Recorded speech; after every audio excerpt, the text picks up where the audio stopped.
할렐루야, 감사합니다. 오늘 또 화날지도 몰라요. 저도 설교를 끝나도 봐야지 알아요. 근데 기도는 했어요, 아버지한테. 제가 화나지 않게 해달라고 했는데 제 뜻이 아니기 때문에 여러분, 제가 강하게 얘기하는 부분에서 제가 얘기한다 생각하지 마시고, 제가 교만하다 생각하지 마시고 이해해 주시고, 아버지께서 직접 말씀해 주시는 거라고 믿어주시기를 바랍니다. 그리고 곳곳에서 이 동영상으로 같이 예배 드리시는 분들 또한 하나님 아버지께서 기뻐 받으십니다. 곳곳에서 아버지가 우리의 머리카락 하나도 세시고 우리의 마음의 중심을 아시기 때문에 아버지께서 기뻐 받아 주신다는 것을 믿고, 여러분 말씀 정신 똑바로 차리고 우리 배웁시다. 기도하시고 말씀 배워보겠습니다. 하나님 아버지, 감사합니다. 아버지 하나님, 오늘 또한 아버지 하나님께서 직접 저희에게 아버지 말씀 가르쳐 주시사 우리가 영적으로 살찌워져서 이 세상의 흑암의 권세들을 우리가 물리칠 수 있도록 아버지 권세 또한 허락하여 주시옵소서. 또 성령님께서 저희와 같이 읽어 주시옵시고 이해시켜 주시옵시고, 또 천군천사 예수님께서 이곳에서 저희를 미혹시키는 모든 흑암의 권세들로부터 예수 보혈로 저희를 감싸시사 흑암의 권세들이 우리 머리털 하나 건드리지 못하도록 눈동자같이 보살펴 주시사 우리의 믿음이 날로 날로 성장하고 천국 가는 그날까지 하나님 앞에 의롭다함을 받고 우리가 사랑하는 주변 사람들 또한 아버지 앞에 이끌어낼 수 있는 믿음 허락하여 주실 줄을 믿습니다. 감사드렸고 우리 주 예수님의 이름으로 기도드렸습니다. 아멘. 네, 오늘은 마가복음 3장 공부하겠습니다. 마가복음 2장까지 저번 시간에 배웠고 오늘은 3장입니다. 저번 시간에 2장 23절부터 보시면 안식일에 제자들이 이삭을 잘라 먹었다고 해서 바리새인들이 예수께 안식일에 일을 해서는 안 되는데 일을 하는 것에 대한 손가락질을 하는 것을 볼 수 있었습니다. 근데 그것과 연장성산에서 이제 안식일에 예수님께서 손 마른 사람을 고치는 이러한 기적을 행하시는 것을 또 볼 수 있습니다. 3장 1절 보겠습니다. 예수께서 다시 회당에 들어가시니 한쪽 손 마른 사람이 거기 있는지라. 사람들이 예수를 고발하려 하여 안식일에 그 사람을 고치시는가 주시하고 있거늘. 네, 여기 보시면 이 예수님이 회당에 들어가시니까 손 마른 사람이 거기에 있었다는 거예요. 손 마르렀다 그러면 아마 중풍병이든지 소아마비 같은 것 때문에 이 손이 딱 말라가지고 나무 토막처럼 딱딱하게 굳은 그런 병자를 이야기하는 것입니다. 그래서 손 마른 사람, 그러면 손을 움직이지 못하고 돌처럼 굳어있는 이 사람이 거기에 같이 들어갔을 때 사람들이 예수님만 좋은 눈으로 보고 있지 않다는 것을 볼 수 있어요. 2절에 보시면 예수를 고발하려고 이 사람들이 예수님을 지켜보는 것을 볼 수 있습니다. 그래서 여러분들도 그렇고 여러분이 하는 행동이 하나하나가 기독교를 만드시는지 아니면 하나님이 기뻐하시는 아버지 이름의 영광을 돌리는 아버지의 자녀가 되는지, 그것은 여러분의 행동에 따라서 구분이 된다는 것입니다. 그래서 현재를 살고 있는 우리들은 이 세상 사람들이 우리를 노려보고 있는 거예요. 이 사람이 잘 순종하고 사는지 아니면 불순종하고 사는지를 보고 있는 것입니다. 그리고 절대로 빛에 속한 우리는 이 세상에서 환영받을 수가 없습니다. 하나님의 자녀들은 아버지께 칭찬받는 것을 목표로 사셔야 돼요. 타복음서에서 예수님께서 말씀하셨습니다. 이 세상에서 칭찬받으면 아버지께 칭찬받을 일이 없다고 그랬어요. 그래서 우리 하나님의 자녀들은 이 세상 것으로 칭찬받고 이 세상 사람들에게 칭찬받으려고 하면 안 되고, 내가 하는 모든 것, 내 마음의 중심까지 하나님 아버지께서 알고 계시기 때문에 하나님 아버지께 칭찬받으려고 하는 마음이 있어야지 된다는 것입니다. 아버지께서 그 마음을 받으시는 거예요. 그래서 여기에서 보시면 예수님이 어떤 일을 하는지 모두들 트집 잡으려고 주시하고 있는 거예요. 예수님을 추종하고 좋아하는 사람들만 같이 따라다녔다는 것은 아닙니다. 제가 요번 며칠 동안 댓글 때문에 많이 고통을 받았잖아요. 그래서 마가복음 3장 이거 읽으면서 위로를 주시더라고요. 여기 보면 모든 사람들이 주시하고 너를 투집만 잡으려고 노려보고 있다라는 것을 아버지께서 가르쳐 주시더라고요. 그래서 예수님도 이렇게 세상 사람들이 주시하고 있었구나 라는 것 때문에 감사했죠. 저를 이 말씀으로 위로해 주시는구나 했습니다. 3절 보십시오. 예수께서 손 마른 사람에게 이르시되 한가운데에 일어서라 하시고, 네, 여기에서 보시면 3절에 예수님이 이 아픈 사람에게 일어나라고 얘기를 하는 것을 볼 수 있어요. 당당하세요. 현재를 살고 있는 우리 하나님의 자녀들은 이 세상 사람들이 아무리 손가락질하고 개독교라고 놀리고 조롱을 해더라도 우리는 모든 세상 사람들 앞에서 당당해질 필요가 있습니다. 예수님 주눅 안 드셨어요. 모든 사람들이 트집 잡으려고 쳐다보고 있었지만 예수님은 주눅 드시지 않냐고, 거기에서 오히려 예수님께서 만인들이 보는 앞에서 그 병자를 일어나라고 이야기하시는 모습을 볼 수 있어요. 그래서 하나님의 자녀들은 이 세상을 향해서 주눅 들지 마십시오. 강하고 담대하게 사셔야지 된다는 것입니다. 그것이 아버지 이름의 영광을 올리는 삶이에요. 이 육신의 부모들도 내 새끼가 나가서 밖에 나가서 주눅 들고 왕따 당하고 두들겨 맞고 다녀보세요. 기분 좋으세요? 아니잖아요. 그래서 하나님의 자녀들은 당당하게 살아야지 된다는 것입니다. 4절 보십시오. 그들에게 이르시되 안식일에 선을 행하는 것과 악을 행하는 것, 생명을 구하는 것과 죽이는 것 어느 것이 옳으냐 하시니 그들이 잠잠하거늘. 예수님께서는 여기 보시면 서기관들과 바리새인들은 항상 자신들이 이 글자대로 섬기려고 하는 그런 모습을 보였습니다. 근데 삶은 이중성격이었죠. 말씀에 있는 것처럼 사람들이 볼 때는 그렇게 순종하는 것처럼 하다가 뒤돌아서면 아주 이중인격자처럼 언제 내가 그런 말을 했고 언제 그런 순종을 했느냐라는 삶을 살았던 거예요. 그래서 서기관들과 바리새인들을 예수님께서 오셨을 때 계속해서 책망하시는 모습을 우리는 볼 수 있었습니다. 그리고 예수님께서 독사의 새끼들이라고까지 얘기를 하셨어요. 그래서 여기에서 보시면 이 사람들에게 하는 이야기가 너희가 선을 행하는 것과 악을 행하는 것, 생명을 구하는 것과 죽이는 것 어느 것이 옳으냐라고 물어보시는 것을 볼 수 있습니다. 안식일이라도 이것이 내 이득을 위해서, 내가 돈 벌기 위해서 하는 것은 좋지 않지만 사람을 돕기 위해서, 선한 일을 하기 위해서, 생명을 구하기 위해서 하는 것은 예수님께서 또 하나님께서 허락하신다는 것을 여기에서 이야기하고 있는 것을 볼 수 있습니다. 그래서 예수님도 말씀하시는 것이 중간 단계는 없다는 거예요. 흑과 백 딱 구분되어 있습니다. 아버지 줄에 쓰든지 사탄의 줄에 쓰든지 양다리를 걸치는 것은 절대 있을 수 없다는 거예요. 양다리를 걸쳤다 그러면 아버지 자녀가 아니라는 거예요. 아버지께 축복 못 받는다는 거예요. 양다리를 걸쳤다 그러면 천국에 못 간다는 소리입니다. 저는 천국을, 내 집을 보고 왔잖아요. 거진 2년 전에. 근데 제가 천국을 보고 왔는데도 거기에 입주를 못할까봐 조마조마하고, 또 천국을 보고 왔으니까 내가 불순종하면 아버지가 천국에 어차피 내 집이 있으니까 거기 끌고 가시기 위해서 얼마나 저를 고통스럽게 할 거라는 거를 제가 알고 있어요. 그래도 또 가끔 반항을 하고 성질을 부리죠. 자녀된 도리로서. 도리가 아니라 우리 육신의 부모들도 그러잖아요. 자녀들 키우다 보면 자녀들이 잘 순종하다가 가끔 가다가 삼천포로 빠지는 것처럼 저도 그러고 있습니다. 그런데 지금 좋은 거는 2000년 전에 예수님께서 십자가에 못 박혀 돌아가셨기 때문에 이제는 우리가 회개하면 우리가 아버지께 용서를 받을 수 있고 천국 가는 권리를 빼앗기지 않을 수 있다는 것이 얼마나 감사한지 몰라요. 율법 모세오경에서는 아버지 말씀에 불순종하면 반드시 죽여라 반드시 죽여라가 얼마나 많은지 저번에도 봤죠. 안식일을 지키지 않았을 때에는 반드시 죽이라고 나와 있지 않았습니까? 그래서 그 회개할 수 있는 게 얼마나 기쁜 일인지 알아야지만 감사하는 마음이 나올 수 있다는 거예요.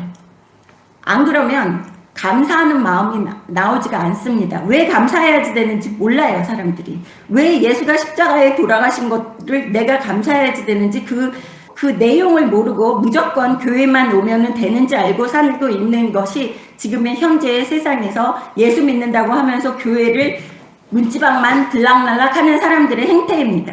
5절 보십시오. 그들의 마음이 완악함을 탄식하사 노하심으로 그들을 둘러보시고 그 사람에게 이르시되 네 손을 내밀라 하시니 내밀매 그 손이 회복되었더라. 네, 여기에서 이 손을 회복되게 해주시는 예수님을 볼 수 있어요. 예수님이 다니시는 곳곳마다 아픈 사람을 깨끗게 해주시는 것을 볼 수 있습니다. 그렇지만 예수님이 여기 뭐라 그러십니까? 사랑으로 덮으라고 얘기 안 하세요. 사랑 타령 안 하십니다. 마음이 완악함을 보고 탄식하시면서 노하셨다고 하는 것을 볼 수 있어요. 예수님도 진노하십니다. 하나님 아버지도 진노하신다는 것을 알아야지 됩니다. 여기서 예수님이 노하심으로 둘러보시면서 얘기하는 거예요. 사람들한테. 여기 봐. 내가 지금 기적을 행할 거야. 너희 독사의 새끼들아. 내가 너희한테 주눅들지 않고 당당하게 내가 하나님 아들임을 천하 만민에게 보이겠다. 그러고 그 사람들이 노려봄에도 불구하고 예수님을 어떻게 해서든 꼬투리를 잡아가려고 했음에도 불구하고 예수님은 당당하게 사람들 앞에서 이 병자를 고치시는 모습을 볼 수 있어요. 성전 안에서 그것도 안식일에. 그래서 우리가 아버지 말씀에 의지해서 아버지가 말씀에 순종하라고 하신 그 말씀에는 세상에 많은 사람들이 내가 세상 모든 사람들이 적이 될지라도 내가 당당할 수 있어야지 돼요. 왜? 아버지가 나와 함께 하시니까. 내가 아버지의 의의 길에 있다고 한다면 모든 사람들이 나를 손가락질을 하더라도 내가 아버지와 같이 있기 때문에 아버지가 나한테 시키셨기 때문에 의의 길에 있기 때문에 당당할 수 있어야지 됩니다. 그것이 하나님 아버지의 자녀의 정체성이에요. 6절 보시겠습니다. 바리새인들이 나가서 곧 헤롯 당과 함께 어떻게 하여 예수를 죽일까 의논하니라. 네, 여기 지금 현재를 살고 있는 우리들이 똑같이 당하고 있는 모습이에요. 얼마 전에 우리나라에서 탄핵당하고 막 그럴 때 똑같이 촛불 집회하는 그 사람들과 사상이 똑같지 않고 생각이 똑같지 않으면 얼마나 손가락질했어요. 저는 그때 여기가 자유민주주의 국가 아닌가라는 생각이 들더라고요. 사람들이 완전히 세뇌당해가지고 자기가 똑같지 않으면 그 사람을 내장시키려고 하는 그러한 모습을 우리 사회에서도 볼 수 있어요. 지금 현재도 일어나고 있는 것입니다. 똑같은 생각을 안 하면 학교에서도 왕따 당하잖아요. 아이들이. 하나님께서 우리를 만드실 때 눈, 코, 입 다 다르게 만드시고 하다못해 지문까지 이 손가락에 있는 지문 하나하나까지 모든 사람들이 지문이 다르다는 것을 여러분은 아실 겁니다. 그렇게 다양성이 있다는 거예요. 근데 여기에서 보시면 이 세상 사람들이 똑같이 술 안 먹는다고 손가락질을 해도 아버지 말씀에 순종하면서 아버지가 싫어하시는 거는 안 하실 수 있는 그러한 강하고 담대한 믿음을 가지셔야지 된다는 거예요. 이 세상을 살아간다는 게 호락호락하지 않습니다. 네, 성경을 읽어보면 하지 말아야지 되고 아버지가 기뻐하시지 않는 그러한 상황들이 너무 많이 있어요. 근데 많은 사람들이 성경을 모르다 보니까 이게 아버지가 기뻐하시는 일인지 아니면 아버지가 죄악시 여기시는 일인지를 모르고 무식함의 행동을 하는 것을 볼 수 있습니다. 그래서 호세아 4장 6절에서 내 백성이 지식이 없어서 망한다고 이야기한 거예요. 지식, 하나님을 아는 지식이 없다는 거예요. 하나님을 알기 위해서는 모세오경 구약을 알아야지 된다는 것입니다. 그리고 모세오경 뒤에 있는 여호수아부터도 하나님이 어떠한 상황에 어떻게 진노를 하시고 어떻게 리액션 하셨는지 반응을 하셨는지 하나님이 이런 상황에서는 이렇게 반응하셨구나를 알아야지 내 삶에서 그거를 적용시킬 수 있다는 거예요. 그래서 우리가 성경을 알아야지 된다는 것입니다. 그 뒤에 사도들만 한 행적을 알아서는 안 된다는 거예요. 요즘에 교회들은 사탄 마귀들이 교회에다 얼마나 분탕질을 쳐놨으면 이 앞에 하나님에 대해서는 안 가르치더라고요. 거의 설교들을 보면 하나님에 대해서 가르치는 거 없어요. 교회 그 아까운 설교 시간에 이 세상 이야기 갖다가 접목시켜서 예를 들어서 얘기하고 하나님 말씀은 한 구절 두 구절밖에 없어요. 이 두꺼운 말씀을 언제 다 평생 배워요. 네? 평생 배우기 힘든 이 책을 모르면서 예수 믿는다고 하는 사람들이 어떻게 자기 입으로 부끄러워서 예수 믿는다고 얘기를 할 수 있겠어요. 내가 하나님의 자녀입니다. 그런데 아버지가 어떻게 눈코입이 어떻게 생긴지 몰라요. 그러면 그거는 하나님의 아버지의 자녀가 아닙니다. 7절 보십시오. 예수께서 제자들과 함께 바다로 물러가시니 갈릴리에서 큰 무리가 따르며 네, 어디든지 예수님이 다니는 곳에는 무리들이 같이 여기 따라다녔다는 것을 볼 수 있어요. 지금 현재도 많은 그 교회에서 교인들은 많아요. 무리들은 많습니다. 그 무리가 많은 중에서는 서기관들과 바리새인들처럼 예수님을 죽일까 의논하기 위해서 쫓아다니는 사람들도 있고 또 그 사람을 어떻게 하면 공경에 빠뜨릴까 하고 생각하고 여러분 주변에 있는 사람들도 있다는 거예요. 지금 현재를 살고 있는 우리 하나님의 자녀들이 명심해야지 되는 것입니다. 내 주변에 나한테 환대하고 호의적인 사람만 있다는 것이 아니에요. 예수님이 하나님 아버지의 아들이면서 하나님 아버지와 같은 권세를 가지셨음에도 불구하고 많은 사람들이 쫓아다니면서 꼬투리를 잡으려고 한다는 것입니다. 물론 이 많은 무리 안에서는 예수님을 온전하게 섬기기 위해서 쫓아다니는 사람도 있었다는 것입니다. 8절 보세요. 유대와 예루살렘과 이두메와 요단강 건너편과 또 두로와 시돈 근처에서 많은 무리가 그가 하신 큰 일을 듣고 나오는지라. 네, 여기에서 예수님께서 기적을 많이 행하신다는 이야기를 듣고 많은 사람들이 나왔다고 하는 것을 볼 수 있어요. 이 안에서는 예수님을 추종하기 위해서 나오는 사람도 있고, 그때는 TV도 없고 영화도 없고 오락이 없으니까 재밌는 구경이 있겠다 그리고 나오는 사람들을 여기에서 볼 수 있습니다. 그렇지만 큰 무리는 다 소용없다는 거예요. 그 속에는 알곡과 가라지 중에서 가라지가 더 많았을 수도 있다는 거예요. 안 그러면 지금 유대인들이 왜 예수를 안 믿겠어요? 유대인들, 지금 이스라엘 사람들은 예수 안 믿잖아요. 이렇게 큰 무리가 나와서 여기저기 가시는 곳마다 사람들이 따라다녔는데 어떻게 이스라엘에는 예수님을 메시아로 아직도 인정을 못하고 있느냐는 것이죠. 그렇기 때문에 큰 무리, 등치가 크다고 좋은 게 아니에요. 그 단체가 크다고 해서 알맹이고 알짜배기고 하나님께서 기뻐하시는 그 단체라고 생각하시면 안 된다는 것입니다. 9절 보십시오. 예수께서 무리가 에어싸 미는 것을 피하기 위하여 작은 배를 대기하도록 제자들에게 명령하였으니, 9절에 보시면 사람들이 밟히고 막 밀고 하는 것을 피하시기 위해서 작은 배를 대기하도록 제자들에게 명했다고 하는 것을 볼 수 있어요. 예수님은 지금 연예인처럼 아주 인기가 좋으신 분이에요. 지금 이 세상 사람들의 이야기를 치면 사람들이 얼마나 많이 예수님에게 뭐를 이렇게 잘해드리려고 했겠어요. 그리고 지금의 유명하고 돈 잘 버는 연예인들 아니면 정치가들, 사람을 많이 이끄는 대동에서 다니는 사람들은 이 작은 차 안 타요. 큰 차 타잖아요. 국산의 최고 종기 에코스죠. 네, 에코스를 탄다든지 제네시스를 타지 이렇게 작은 차, 경차로 생각할 수 있죠. 예수님이 얼마나 겸손하셨는지를 알 수 있어요. 그래서 하나님의 자녀들은, 예수 믿는 사람들은 있어도 있는 척을 해서는 안 돼요. 있어도 있는 척을 하면 안 되는 이유는 다른 없는 사람들에게 마음의 상처를 주기 때문입니다. 공산주의에서는 있는 사람 꼴을 못 보잖아요. 있는 사람 것 다 뺏어서 제일 높은 사람들이 갔든지 아니면 다 나눠주든지 그리고 같이 다 못 살든지 하는데, 여기에서 예수님은 그렇게 권세가 있고 능력이 있으시고 이 세상 만국의 주인이시고 모든 것을 하나님의 아들이기 때문에 취할 수 있음에도 불구하고 작은 배를 대기했다는 것을 여기에서 보시면서 우리가 내 삶에서 사치스러운 게 뭐가 있는지 한번 보셔야지 돼요. 사치라는 거는 교만의 첫 단계예요. 우리나라가 얼마나 사치스러워요. 전 세계에서 명품 소비율이 손가락으로 들잖아요. 사람들 모이는데 여자들, 아줌마들도 뭐 명품백 하나라도 들고 나가야지 친구들 만날 수 있다고 그러면서 남편들을 많이 괴롭히신다고 그러더라고요.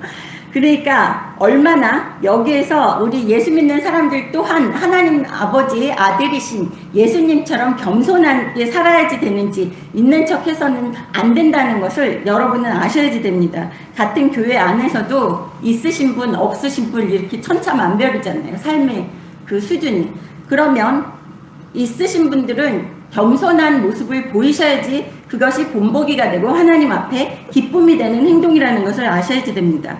10절 보십시오. 이는 많은 사람을 고치셨으므로 병으로 고생하는 자들이 예수를 만지고자 하여 몰려왔음이더라. 이렇게 사람들이 많이 몰려온 이유는 병자들을 고쳤기 때문에 예수님을 무조건 만지면 병자가 고침을 받을 수 있다고 그렇게 생각을 하니 얼마나 많은 사람들이 왔겠습니까? 11절 보십시오. 더러운 귀신들도 어느 때든지 예수를 보면 그 앞에 엎드려 부르짖어 이르되 당신은 하나님의 아들입니다 하니. 네, 멀쩡한 사람들은 못 알아봐요. 하나님의 아들인지. 근데 누가 얘기해요? 오히려 귀신 들린 사람들은 안다는 거예요. 귀신들이 먼저 알아요. 하나님의 아들인 예수님이 오면 그 흑암의 권세들은 내 삶에서 견뎌내지를 못한다는 거예요. 그래서 따로 귀신 쫓는 기도원 쫓아다니시고 이상한 그 무슨 뭐 저한테 오면은 뭐 기도받으면은 귀신이 쫓아나가고 병자가 고칠 것 같고 이런 생각 하지 마세요. 오산이에요. 전 그런 능력 없어요. 아버지가 능력이 있으세요. 예수를 보면 이라고 나와 있죠. 그것은 아버지의 말씀이 들어가고 빛이 들어가면 그 사람의 삶이 변화되고 또 깨끗해진다는 이야기입니다. 모든 것이 고침을 받는다고 하는 이야기예요. 여러분 기도원 이런데 산속에 이런데 쫓아다니지 마시기를 바랍니다. 여러분이 죽기 살기로 하나님 아버지 말씀 배우면 말씀이 들어가면 귀신들이 버티지를 못해요.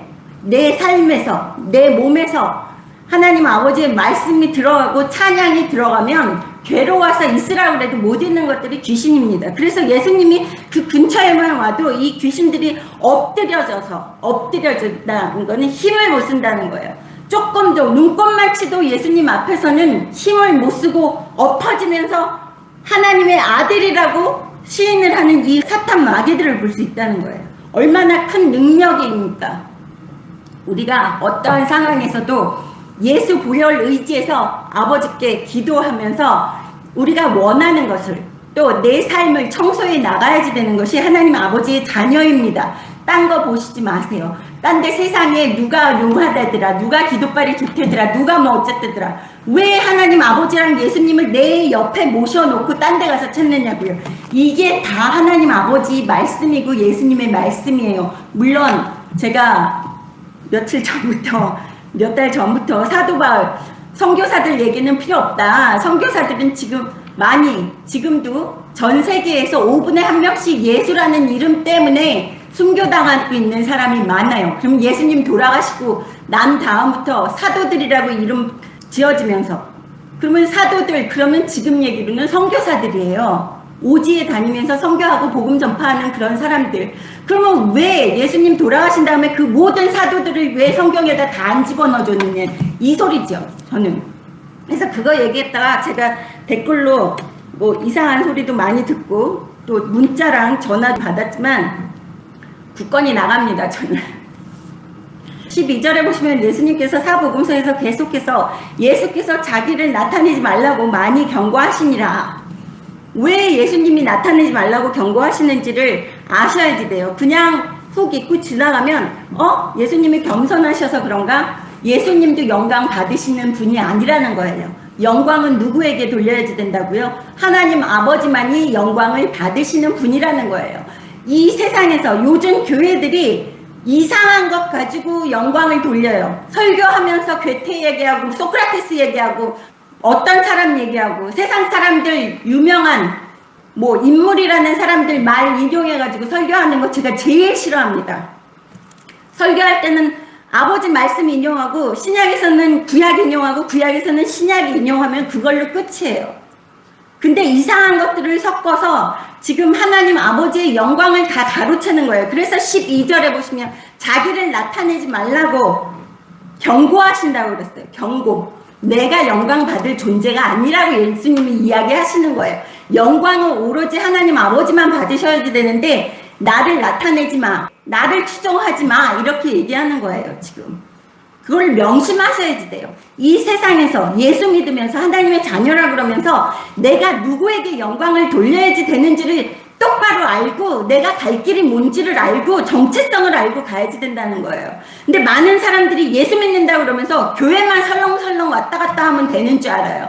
내가 왜 예수를 믿어야지 되는지, 내 정체성이 뭔지, 내가 하나님 아버지의 자녀이기 때문에 내 아버지 이름에 먹칠해서는 안 되고 모든 영광을 오로지 하나님 아버지께 올려드려야지 되는데 요즘에는 그닥 등치 큰 교회들이 거기 목사들이 앉아가지고 지가 영광 다 가로채요.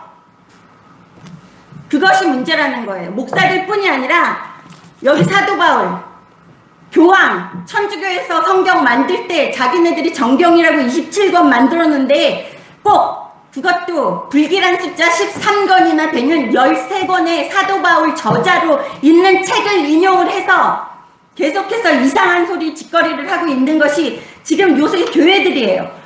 우리 할머니가 믿으실 때도 그렇지 않았어요. 사도 바울이 뒤에 있기는 했어도 사도 바울 인용 거의 안 했습니다. 그때는 옛날에는 설교를 하시더라도 구약과 사복음서에서 설교를 끝내셨어요. 뒤에 사도 바울 거는 사도 바울의 머리에 생각이 들어서 해석을 해놓기 때문에 사도 바울 거 거의 인용을 안 하셨어요. 그때 목사님들은 말씀을 많이 아셨어요. 근데 요즘 목사님들 세미나 다니고 무슨 모임 다니고 목사들 여기 몰려다니고 저기 몰려다니고 하도 바쁘셔가지고 성경을 다 읽을 시간이 없으신가 봐요. 로마서가 요 짧은 로마서 요만큼 몇 장 안 되는 게 그게 아버지 말씀 모세오경 율법을 다 해석해놨대요. 사도 바울의 방식으로. 저는 그 얘기 들을 때마다 너무 뚜껑이 열려요. 근데 도울 김용옥 아시죠? 내가 누구 정죄하고 싶지는 않은데 명심하세요. 도울 김용옥이 이마켓 두께에 이렇게 한 5cm 두께에 사도 바울이 재해석해 놓은 로마서를 도울 김용옥이 다시 재해석해서 책을 만들어서 지금 팔리고 있다는 겁니다. 그게 말이 되는 소리예요? 그 얘기 들을 때마다 피가 거꾸로 솟아차요. 저는 가서 다 불살라서 다 없애버리고 싶어요. 성질머리 같아서는. 그렇게 하면 안 되기 때문에 좀 다혈질이에요 제가. 그러니까 분에 못 이겨서 울잖아요 아버지한테. 억울하면. 그것처럼 여기에서 보시면 우리는 영광을 하나님 아버지께만 올려야지 된다는 거예요. 아버지 영광이 아니라 이 세상에 목사들한테 영광 돌리고 또 요즘 교회를 섬긴대요. 뭔 교회를 섬겨요? 섬기기는. 교회를 다니시는 거죠. 교회를 섬긴다고 얘기하지 마세요. 우리가 섬기는 분은 하나님 아버지밖에 없어요. 무슨 단어도 그따위로 그지 같은 단어를 적용을 해서 목사님을 섬기고 교회를 섬기고. 저는 그 얘기 들을 때마다 막 치가 떨려요. 아버지, 이 인간들이 진짜 아버지 자녀 맞느냐고 이것들이. 어떻게 아버지 자녀라 그러면서 아버지 섬긴다는 얘기를 안 하고 교회를 섬긴다 그러고 목사를 섬긴다 그러는지. 이것들이 제정신이냐고. 무슨 독약을 먹고 왔는지 극약을 먹었는지 청상아리를 먹었는지 죽으려고 진짜 환장했네요. 저는 그런 소리 해요. 아버지랑 단둘이 있을 때. 너무 화가 나서. 죽죠. 그렇게 믿다가는 지옥에 갑니다. 죄송해요. 죄송합니다. 13절 읽겠습니다. 또 산에 오르사 자기가 원하는 자들을 부르시니 나온지라. 이에 12를 세우셨으니 이는 자기와 함께 있게 하시고 또 보내사 전도도 하며 귀신을 내쫓는 권능도 가지게 하려 하심이로라. 여기에서 보십시오. 12제자를 세우셨어요. 제가 얘기하잖아요. 사도 바울 안 세우셨어요. 예수님이 12제자를 세우신 이유는 뭐라 그러십니까?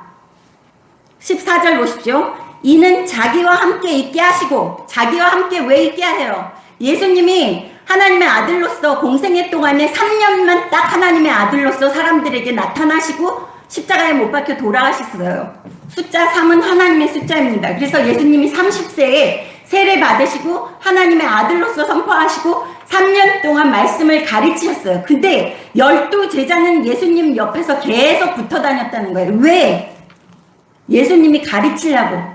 근데 그렇게 12제자 붙어 다녔던 12제자는 왜 여기 없느냐고요. 신약에. 사도 바울이라는 사람 저는 이해가 안 가요. 그런데도 소경된 하나님의 자녀들이 그게 내 아버지가 말씀하시는 방식인지 아닌지를 몰라요. 딱 읽어보면 성경 구약부터 다 사복음서 끝나고 사도행전부터 읽어보면 이건 내 아버지 방식이다, 이건 내 아버지 방식이 아니다가 딱 눈에 나오는데 그거를 맹인이 돼서 못 알아본다는 거죠. 그럼 가짜 자녀죠 뭐. 14절 보십시오. 거기 밑줄 치세요. 열심히 공부하세요. 천국 가려면. 12를 세우셨으니 이는 자기와 함께 있게 하시고 같이 동고동락하고 먹고 자고 하면서 3년 동안 가르치시려고 같이 있으려고 12제자를 부르셨다는 거예요. 그래서 전도도 하셨다는 것을 여기에서 볼 수 있습니다. 15절 보십시오. 귀신을 내쫓는 권능도 가지게 하려 하심이로라. 예수님이 다니시는 곳마다 귀신을 내쫓았죠. 일부러 내쫓으신 게 아니에요. 예수님이 가기만 하면 귀신들이 알아서 몸에서 튀어나와가지고 막 경배하고 왜 나를 괴롭히느냐고 그러고 예수님 괴롭힌 거 없어요. 그냥 가기만 했어요. 옆에 근처만 가도 자지러져요 귀신들이. 예수님이 말씀이에요. 하나님도 말씀이고 말씀을 모르는데 어떻게 내 삶에서 귀신들이 물리칠 수가 있고 전신갑주 있고 이 세상에서 이길 수 있느냐고요. 말씀을 알아야지 이길 수 있죠. 그래서 공부하라는 거예요. 한자 읽지 않고 훅 읽고 무슨 도갈책 읽는 것도 아니고 아버지가 얘기해 주실 때는 한자 자녀들에게 올바르게 가르쳐서 천국에 오게 하시려고 그러는 거예요. 16절 보십시오. 이 12를 세우셨으니 누구를 세워요? 12를 세웠대요. 사도 바울 세웠다는 얘기 없잖아요. 하도 사도 바울 얘기랑 예수님 얘기랑 하나님 아버지 얘기가 너무 많이 달라가지고 제가 하나하나 그거 얘기를 하기가 너무 싫어가지고 마가복음부터 지쳐가지고 제가 마가복음을 동영상으로 읽어서 한자 설명 안 했어요. 원래 구약을 설교하는 것보다 신약 설교하는 게 더 힘들어요. 왜냐하면 구약은 그냥 아버지만 계셨던 시대이기 때문에 하나님 아버지 말씀만 가르치고 끝인데 신약을 설교를 하려면 구약을 왔다 갔다 아버지 말씀이랑 비교하면서 예수님 말씀이랑 비교하면서 또 거기에다가 사탄 마귀들이 물타기 해놓은 그 말씀을 또 걸러내줘야 되고 그러기 때문에 되게 시간이 많이 걸리고 깊이 있게 공부를 해야지 되는 거예요. 한자. 그래서 저 보십시오.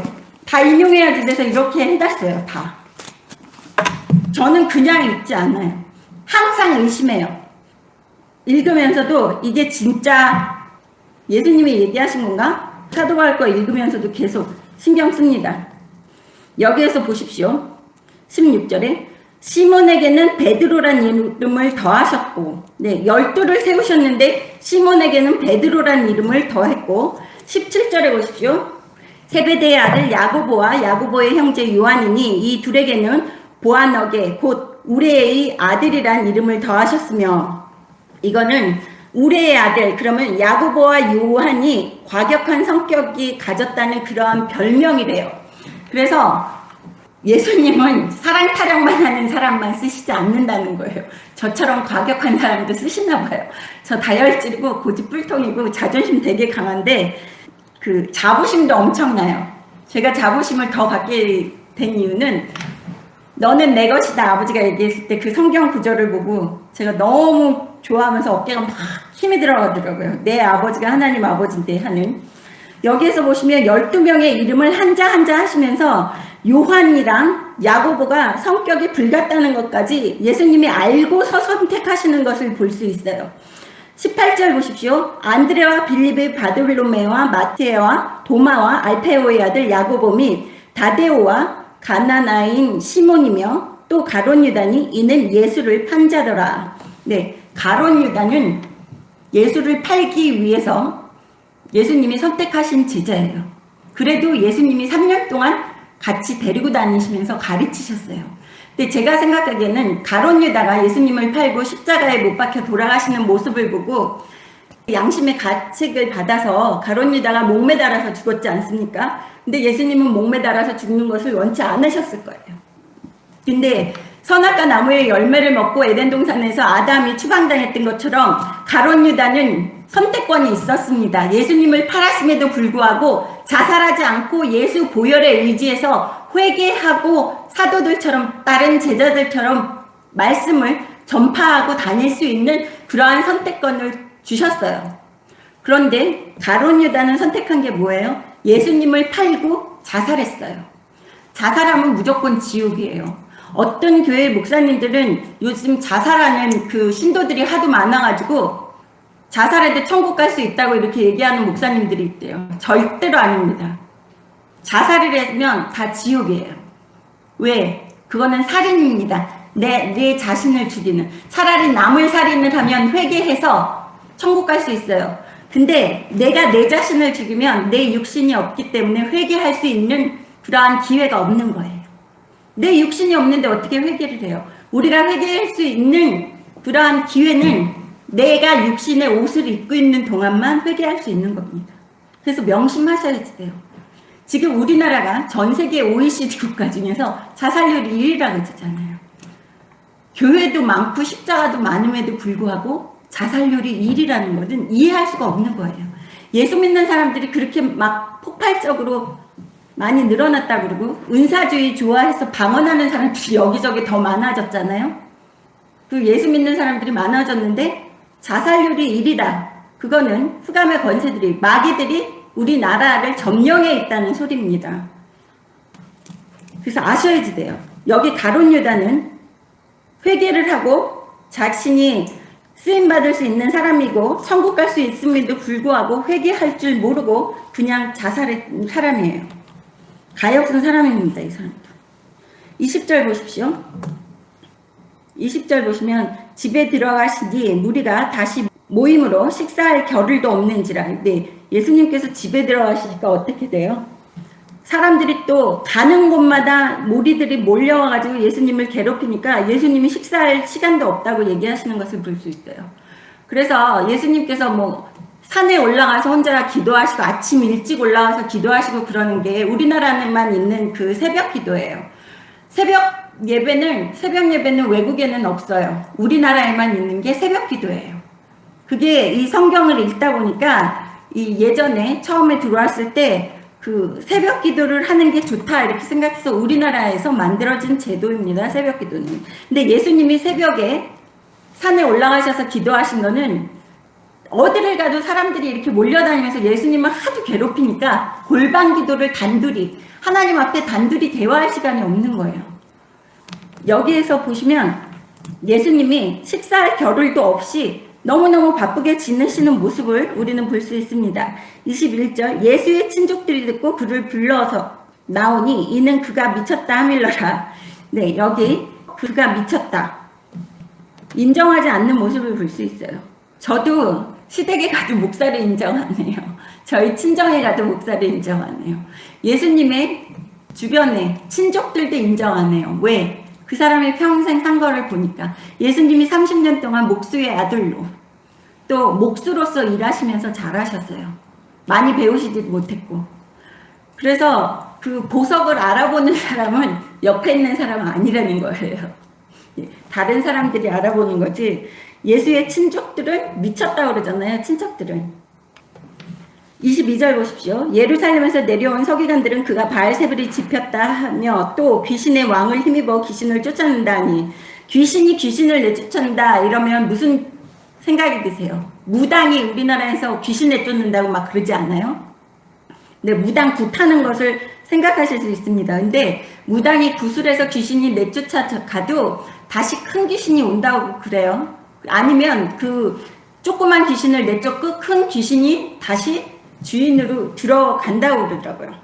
그것처럼 여기에서 그 이스라엘 사람들 또한 그런 생각이 있는 거예요. 귀신들끼리 서로 내쫓고 한다. 그러니까 23절 보십시오. 예수께서 그들을 불러다가 비유로 말씀하시되 사탄이 어찌 사탄을 쫓아낼 수 있느냐. 또 만일 나라가 스스로 분쟁하면 그 나라가 설 수 없고 라고 얘기하시는 것을 볼 수 있어요. 나라가 스스로 분쟁한다. 우리나라 상황이죠. 우리나라가 스스로 분쟁하면 나라가 설 수 없다고 얘기하는 것을 보실 수 있어요. 그래서 우리나라가 이렇게 지금 스스로 분쟁하고 있는 것은 우리나라가 망조들렸다는 소리나 마찬가지예요. 이것을 고칠 수 있는 분은 오로지 예수님밖에 없고 예수 보혈에 의지해서 하나님께 더 매달리는 수밖에 없다는 것입니다. 25절 보십시오. 만일 집으로 스스로 분쟁하면 그 집이 설 수 없고 내실을 튼튼히 하라는 거예요. 가정이 튼튼히 쓰지 못하면, 그래서 제가 항상 얘기하죠. 많은 목사님들 중에서 이혼하신 목사님들도 있더라고요. 별거하시는 목사님. 사별하신 건 할 수 없어요. 근데 그렇게 되는 건 하나님께서 기뻐하시지 않는 거라는 것입니다. 내실을 튼튼히 해야지만 내 가정을 우선 지켜야지만 나라도 튼튼하게 지킬 수 있다는 거예요. 마태복음 4장 10절 한번 보시겠습니다. 우리의 삶에서 어떻게 하는 거예요? 예수님도 사탄에게 시험을 많이 당하셨어요. 40일 동안 금식기도 하시면서 마태복음 4장 10절에 보시면 사탄아 물러가라 기록되었으되 주 너의 하나님께 경배하고 다만 그를 섬기라 하였느니라. 네, 기도원 쫓아다니고 유명하다는 목사 쫓아다녀도 아무 소용없다는 것을 볼 수 있어요. 사탄이 물러가지 않는다는 거예요. 누구만 경배할 때만 사탄 마귀가 물러간다고 나와 있으니까 10절에 보시면 다만 그를 섬기라. 다만 그들이 누구예요? 하나님만 섬기면 사탄 마귀는 저절로 나간다는 거예요. 그래서 제가 단순 무식하게 하나님께만 매달리면 모든 것이 다 오케이다, 따로따로 믿지 말아라 라고 제가 항상 말씀을 드렸었던 것을 기억하실 수 있습니다. 여기 26절 보시겠습니다. 다시 마가복음 3장 26절 오십시오. 만일 사탄이 자기를 거스러 일어나 분쟁하면 설 수 없고 망하느니라. 네, 사탄은 지금 우리보다 더 열심히 단결해서 우리를 넘어뜨리려고 한다는 소리예요. 사탄은 자기들끼리 분쟁하지 않고 오로지 하나님의 자녀들을 분쟁시키기 위해서만 노력한다는 거예요. 그래서 우리 교회 아니든지 내 가정 아니든지 단합하지 못하고 분열시키는 것은 다 사탄이 하는 영이라는 거예요. 악한 영은 분열시키는 게 악한 영이에요. 근데 또 악한 영이 합치는 게 있어요. 그거는 아버지 말씀에 분순종할 때 또 사탄이 합치려고 그래요. 사람들을 이렇게 단합시켜요. 우리나라의 대통령 보라는 데도 사탄이 단합시켰잖아요. 그러니까 무엇 때문에 단합되는지를 우리가 봐야지 되는 거예요. 그것이 사탄의 도구로서 사용당하는 건지 아닌지를 봐야지 되는 거예요. 근데 첫 번째, 사탄이 하는 것은 분열시키고 싸움을 줍니다. 그래서 가정이 다 파괴되고 지금 우리나라 이혼율이 높고 그렇다고 그러잖아요. 그 이유는 우리가 예수 믿는 사람들이 올바르게 내 가정을 못 지키고 나라가 올바르게 쓰지 못하고 그러면서 사회가 무너지고 망가지고 교육도 무너지고 망가지고 또 우리나라는 동방예의지국이라고 해서 예전에는 경로사상이 있었잖아요. 요즘 경로사상 없어요. 경로사상 있는 나라처럼 보여요. 전철 안에 들어가면 노인석이 있어요. 거기는 안 앉아서 경로사상이 있는 것처럼 보이지만 우리나라에 임금 피크제 있죠. 노인 되면 나이 몇 살부터는 대기업부터 그렇게 해요. 우리나라에서 임금 피크제라는 게 말도 안 되는 소리예요. 일은 똑같이 하면서 나이가 들었기 때문에 월급을 연봉을 10%씩 깎아나간다는 거예요. 나이가 55세 되면. 나이가 많기 때문에 노동력을 착취를 해도 된다고 얘기하는 게 우리나라의 법에서 그렇게 만들어 놓은 거예요. 지금 하나님이 기뻐하시지 않습니다. 노인을 공경하라고 성경에도 나와 있어요. 근데 노인의 임금을 착취하라고 우리나라의 법에 그렇게 명시가 돼 있어서 나이가 55세 되면은 그때부터 임금이 월급이 5% 아니면 10% 연봉이 계속 깎여나가게 돼 있다는 거예요. 그렇다고 근무 시간이 5% 10% 주는 것도 아니고 일거리가 5% 10% 주는 것도 아니에요. 나이가 40대일 때나 50대일 때나 똑같은 일을 하면서 월급이 줄어든다는 거예요. 그거는 뭐예요? 노동력 착취라는 거예요. 사람들은 우아하게 얘기합니다. 그 법을 만들어 놓은 사람들은 변호사들이에요. 임금 피크제에 해당되는 않는 사람들이에요. 전문직이기 때문에 돈을 어마무시하게 많이 받아가는 사람들이에요. 그리고 그거에 대해서 얘기한 사람들, 모든 사람들이 자기네들은 임금 피크제에 해당되지 않고 오로지 노동자들, 나약하고 힘없고 월급쟁이들한테만 그렇게 임금 피크제를 적용시켜서 지금 우리나라에서 아동 학대하면 안 된다고 그러죠. 지금 노인 학대를 하고 있는 거예요. 임금 피크제 하면서. 똑같은 일 시키면서 노인이라는 것 때문에 돈을 적게 준다는 거. 이게 있을 수 있는 일입니까? 말이 안 되는 일이죠. 저도 나이 먹어가니까 이거에 대해서 경로사상이 없어지는 거에 대해서 안타깝게 생각이 듭니다. 그래서 하나님 기뻐하시지 않는 것들이 구석구석에 존재하고 있다는 것입니다.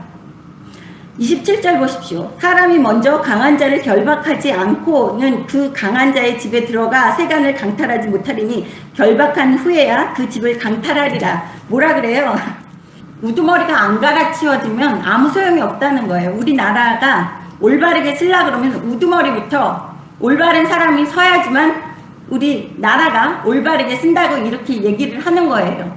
지금 성경에서 지금 현재를 얘기하고 있는 거예요. 지금 대한민국에 일어나고 있는 상황을 우두머리부터 없애려잖아요. 아버지가. 네?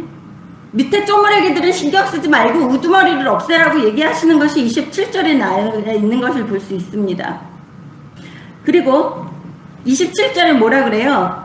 세간을 강탈하지 못하고 먼저 그 강한 자를 결박해야지 되고, 여기까지 얘기하는 거 보면 성과 이게 제일 위험한 게 내부의 적이 제일 위험하다는 거예요.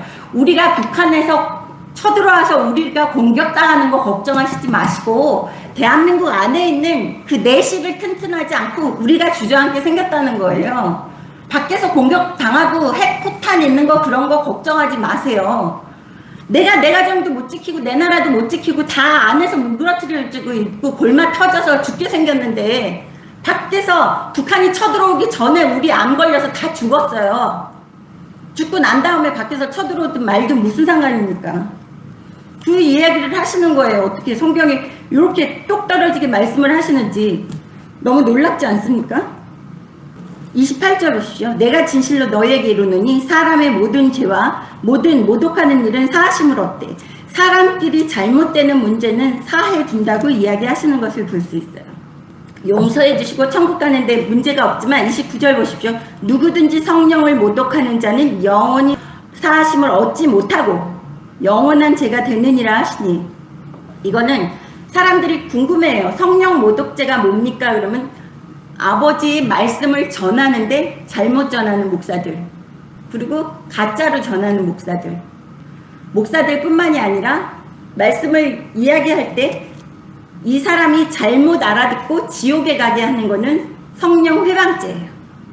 그래서 여기에서 보시면 사람들끼리에서 죄짓고 욕하고 때리고 당파 싸움하고 이런 거는 다 괜찮은데 올바르게 말씀 전하는 거를 회방하면서 그 사람이 천국 가는 것을 못 가게끔 방해하는 게 성령 회방죄예요. 많은 사람들이 성령 회방죄가 뭔지 몰라요. 성령님이 하시는 일을 회방하는 거. 근데 사람들이 그러더라고요. 제가 방언을 못하게 하는 건 성령이 방언을 줬다. 그래서 성령이 어디에서 방언 준다고 얘기하느냐고. 방언은 복음을 전파하는 데 필요한 수단이라고 제가 얘기를 했었습니다. 사도행전 2장 보시겠습니다. 2장 4절. 그들이 다 성령의 충만함을 받고 성령이 말하게 하심을 따라 다른 언어들로 말하기를 시작하니라. 다른 언어들 그러면 방언이 하나만 있는 게 아니라는 거예요. 이방 민족의 언어라는 거예요. 방언이 천국의 언어면 천국의 언어 하나만 해야지요. 왜 방언들이라고 그러느냐고요. 방언이라고 얘기 안 하고 천국 방언이라고 해야지 되잖아요. 천국의 언어가 여러 개래요. 사도 바울이 천국 언어라고 그랬다고 저한테 막 공격하시고 댓글 달고 문자 보내시는 분들 공부 좀 하세요. 공부 좀. 여기 보세요. 언어들로 말하기를 시작하니라.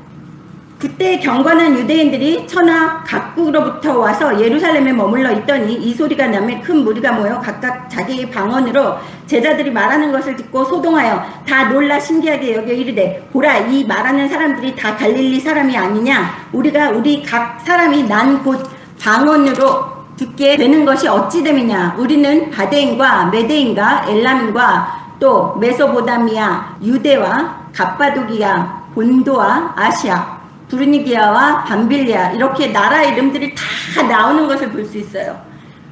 사도들이, 예수님의 제자들이, 또 사도들이, 복음을 전파하는 사람들이 외국어를 많이 했겠습니까? 많이 못했겠죠.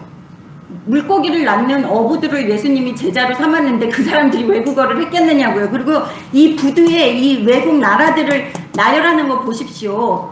그래서 사람들에게 방언을 했다는 것은, 예수님이 방언을 하라고 얘기하셨을 때는 그거는 너희가 모든 족속으로 예수 믿게 만들어라, 복음을 전파해라 했을 때 언어가 안 되니까 그때 필요할 때 방언을 주시는 거예요.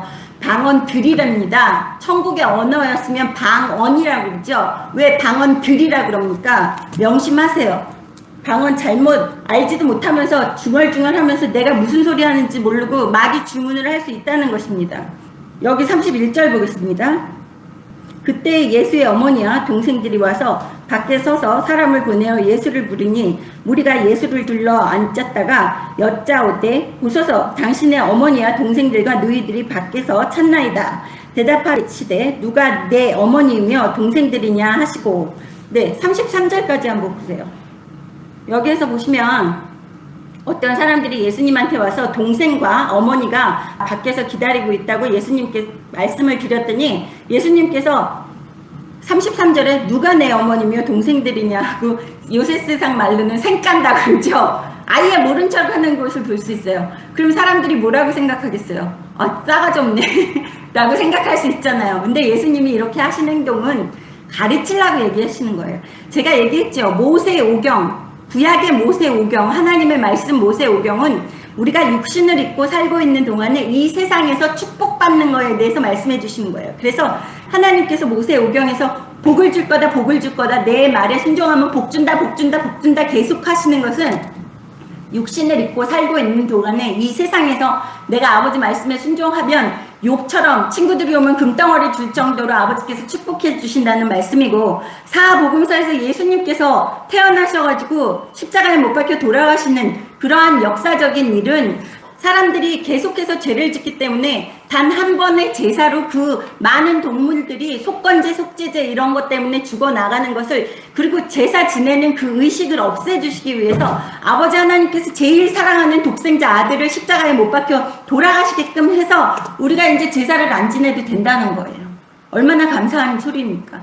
제가 아버지한테 그랬어요. 모세오경 배우면서 강대상 뭐 이런 거는 몇 자로 해야지 되고, 무슨 색실을 써야지 되고, 뭐 어떻게 해야지 되고, 크기는 얼마 해야지 되고, 둘레는 어때야지 되고, 모양은 어떻게 해야지 되고, 무슨 재료를 사용하고 있어.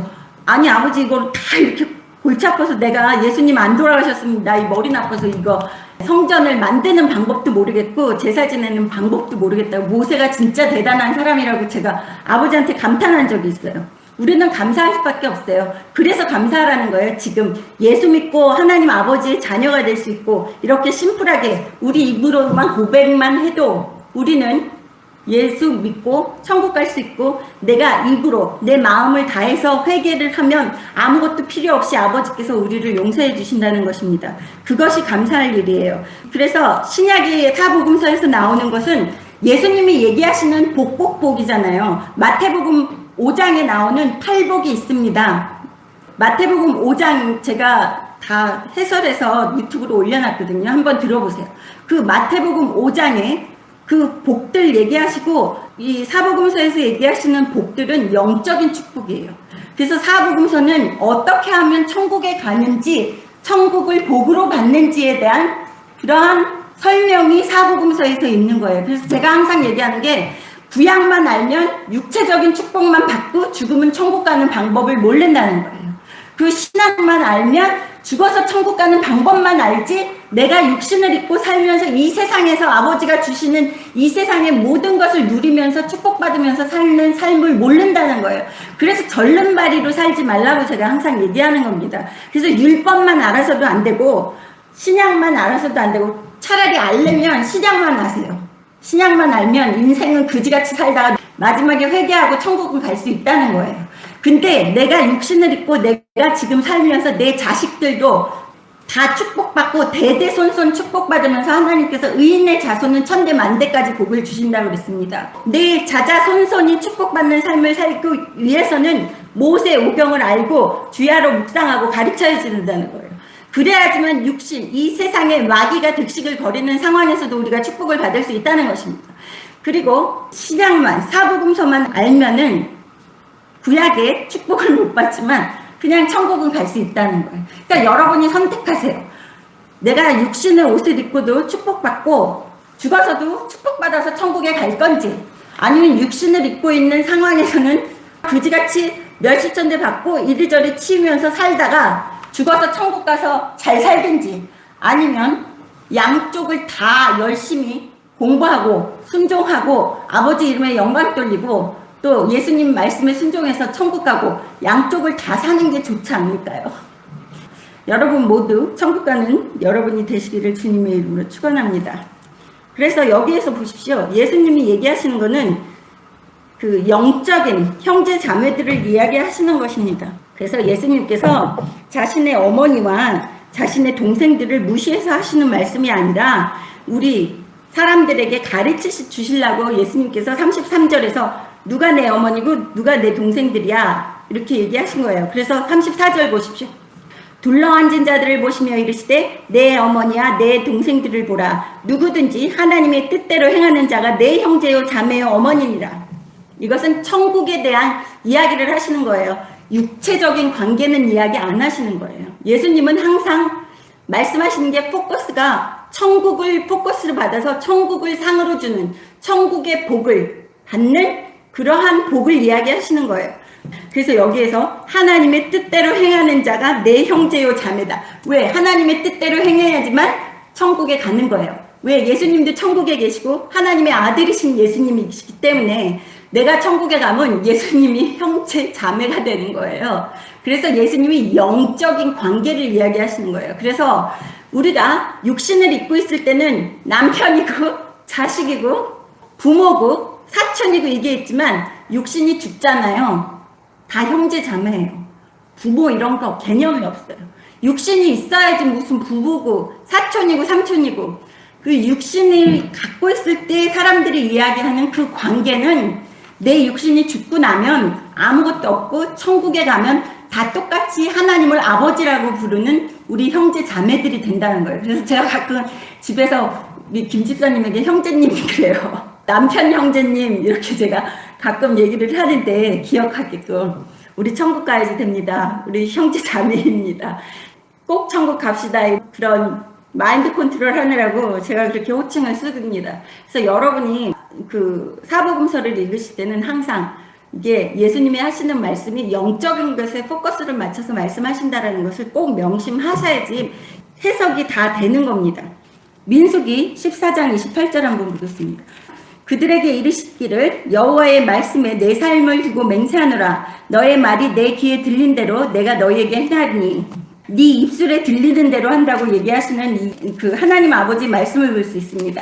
민수기 14장은 모세 오경에 들어있는 소리예요. 근데 하나님께서 뭐라 그러세요?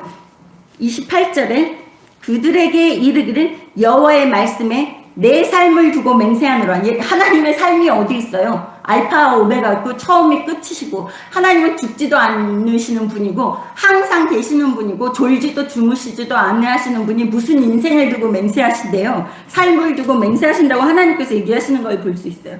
그러니까 얼마나 하나님께서 그거에 대해서 확고하게 얘기하시는지를 아셔야 돼요. 하나님의 삶이 어디 있습니까? 하나님은 영원하신 분인데 근데도 28절에 보세요. 내 삶을 두고 맹세하노라.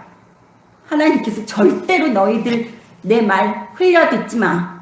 머릿속에 명심해. 죽을 때까지 명심하라. 라고 얘기하시는 거예요. 너희 말이 내 귀에 들리는 대로 내가 너희에게 행하리라. 그래서 내 입술을 지키라고 그랬잖아요. 예수님께서 네 입술을 지키라고 그랬어요.